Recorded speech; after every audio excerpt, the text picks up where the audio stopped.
aligné sur la volonté du peuple congolais. Oui. Voilà. Êtes-vous une marionnette de M. Kabila comme M. Fayulu l'a dit? Bon, il a le droit de dire ce qu'il veut, mais je crois que ce que je prouve sur le terrain démontre que je ne suis pas une marionnette. D'abord, j'ai libéré tous les prisonniers politiques, ce que lui n'avait pas fait.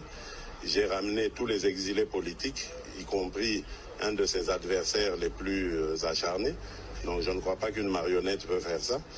Je suis en train de lutter contre la corruption qui avait caractérisé son système et j'améliore les qualités de la vie des Congolais. Donc c'est clair que je ne suis pas sa marionnette, je suis son allié parce que nous avons décidé de nous mettre ensemble pour diriger le Congo et le diriger autrement. Mais il contrôle la plupart des postes dans votre gouvernement.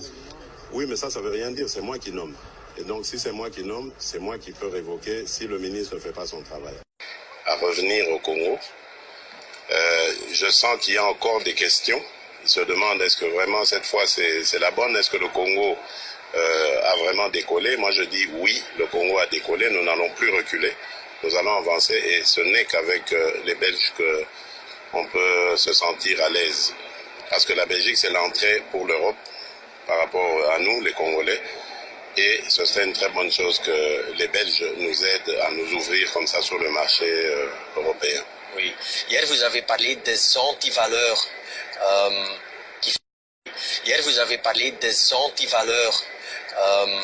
qui freinent les investisseurs internationaux pour investir dans le Congo. Oui, oui, c'est ce que j'ai dit. Oui, vous voulez faire quelque chose contre ces antivaleurs. Oui. Oui. D'abord, il faut expliquer ces antivaleurs, c'est la corruption, c'est la mauvaise gouvernance, c'est l'impunité. Il y a des gens qui font des bêtises, mais qui ne sont pas punis par la loi. Donc, je veux renforcer l'état de droit, la justice. Je veux renforcer les mécanismes de contrôle et je vais créer un office de lutte contre la corruption. C'est un service qui va avoir plusieurs branches qui seront chargées de lutter contre la corruption. Oui. Pourquoi vous pensez que vous réussirez d'éradiquer la corruption si votre prédécesseur n'ont pas réussi? Mais d'abord parce que moi j'ai cette volonté de lutter contre ça, d'abord. Ensuite, je compte sur les Congolais, j'en connais beaucoup qui veulent changer les mentalités, qui veulent changer les choses. Et puis, je crois qu'aujourd'hui, le Congo doit prendre conscience que la corruption et toutes ces antivaleurs nous ont amenés à la ruine. Et si on ne fait rien pour régler ça, le pays continuera comme ça. Donc je crois que je fais confiance aux Congolais, je crois qu'ils vont comprendre eux-mêmes que c'est important d'arrêter avec tout ça et de devenir sérieux. Oui. Et à la construction de notre pays, il y a de la place pour tous les Congolais. Et pour le marquer davantage,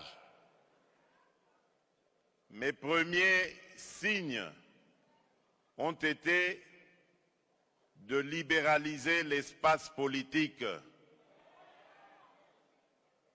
Et donc, j'ai pris la décision de libérer tous nos compatriotes qui étaient retenus pour X ou Y raisons politiques dans les cachots de la République.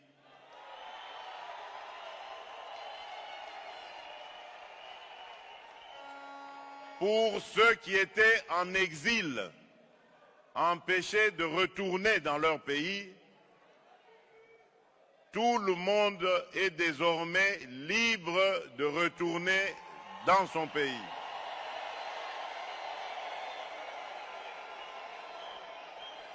Aujourd'hui, il n'y a plus de raison désormais à prétendre craindre le pouvoir qui est en place.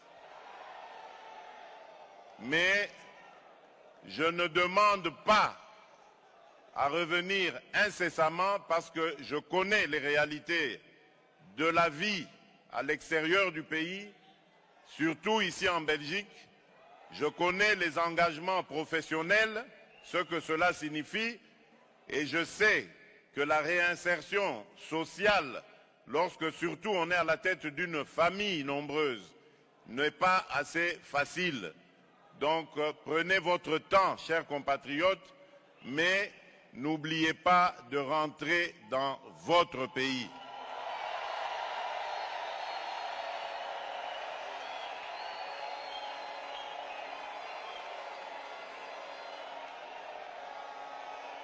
Le Congo a besoin de vous. Nous avons plusieurs chantiers en construction. Le premier chantier, c'est celui, bien entendu, de la paix et la sécurité. Tant qu'un seul de nos compatriotes souffrira de manque de paix et de sécurité, je ne me sentirai jamais à l'aise. Nous sommes en train de tout mettre en œuvre. Aujourd'hui, notre armée est déployée en Ituri et dans le nord Kivu principalement, dans le but d'éradiquer complètement toutes ces poches de violence, une violence d'ailleurs inhumaine et gratuite qui est administrée injustement sur nos compatriotes vivant dans ces contrées. Je n'abandonnerai pas ce combat. Nous sommes à Anvers, l'un des plus grands centres de transaction de diamants du monde. Entre les mains de ces capitaines d'industrie belges passe plus de la moitié de diamants exploités dans tous les pays du monde. Le passage du chef de l'État congolais Félix-Antoine Tshisekedi dans ce coin de négoce marque la reprise effective de la coopération économique entre la RDC et la Belgique dans les domaines de mines. La filière diamant constitue un des domaines clés de la coopération belgo-congolaise avec plus de 26 millions de carats importés de la RDC par la Belgique pendant les 4 dernières années.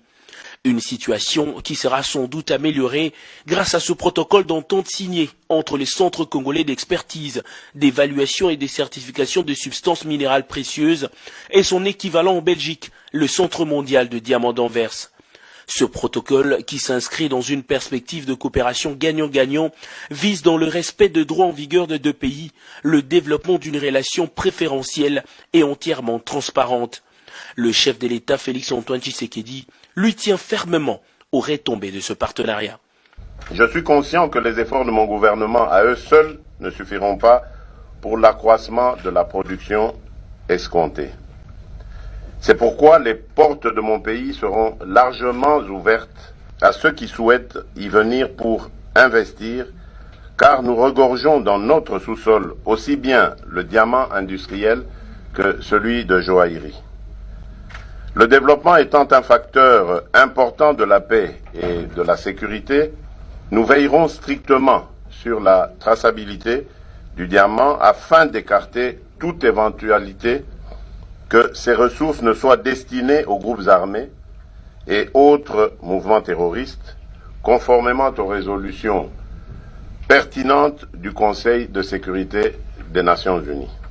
Le président de la République a rassuré à ses diamantaires anversois de sa volonté à protéger les investisseurs qui viendront et travailleront dans les normes.